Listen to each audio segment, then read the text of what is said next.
Mahanadi serial நாளைக்கான பிரமல பார்த்தீங்கன்னா கங்கா காவேரி 2 பேருக்குமே ஸ்கேன் பண்ணுறதுக்காக ஹாஸ்பிட்டலுக்கு கூட்டிட்டு போறாங்க.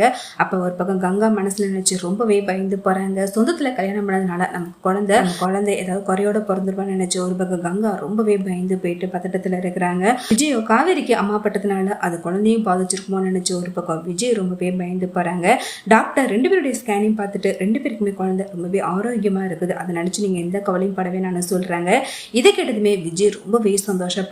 கங்காவும் அதை நினைச்சு பயங்கரமா சந்தோஷப்படுறாங்க. கல்யாணி காவேரி கிட்ட ரொம்பவே பயந்து போயிட்டு பேசுறாங்க. ஒரு நினைச்சு நான் ரொம்பவே பயந்து போயிட்டு இருந்தேன். இது மாதிரி உனக்கு அம்மா பட்டதுனால அது குழந்தையும் பாதிச்சிருன்னு நினைச்சு நான் ரொம்ப பயந்துருந்தேன். உனக்கு நல்லபடியா குழந்தை பிறக்கணுங்கிறதுக்காக நான் அம்மன்கிட்ட வேண்டியிருந்தேன். அந்த வேண்டுதலை நிறைவேற்ற போறேன்னு சொல்லிட்டு கோயில போயிட்டு காவேரிக்காக அவங்க அம்மா பயங்கரமா வேண்டுதெல்லாம் பண்றாங்க. இதெல்லாம் பார்த்துட்டு கங்கா ரொம்பவே டென்ஷன் ஆறாங்க. நம்ம மேல பாசமே கிடையாது, காவேரி மேலதான் பாசம், நம்மளுடைய குழந்தை எப்படி பிறந்தா என்ன நினைக்கிறாங்க அப்படின்னு சொல்லிட்டு ரொம்பவே டென்ஷன் ஆறாங்க. குமரன் கால் பண்ணிட்டே இருக்கிறாங்க. ஆனா கங்கா குமரனுடைய காலை எடுக்கவே மாட்டேங்கிறாங்க. காவேரிக்கு போன் பண்ணி இது மாதிரி கங்காவுக்கு கால் பண்ணிட்டே இருக்கிறம்மா, அவன் எடுக்கவே மாட்டேங்கிறான், மனசுக்கு ரொம்ப கஷ்டமா இருக்கு அப்படின்னு சொல்றாங்க. காவேரியோ கண்டிப்பா கங்கா சமாதானம் ஆயிடுவாமான்னு சொல்லிட்டு அவங்களுக்கு ஆறுதல் சொல்றாங்க. அடுத்து விஜய் இந்த சந்தோஷத்தை தன்னுடைய தாத்தா பாட்டி கிட்ட சொல்லணுங்கிறதுக்காக காவேரியை தன்னுடைய தாத்தா பாட்டி வீட்டுக்கு கூட்டிட்டு வராங்க. அவங்க கிட்ட ஆசீர்வாதம் வாங்குறாங்க.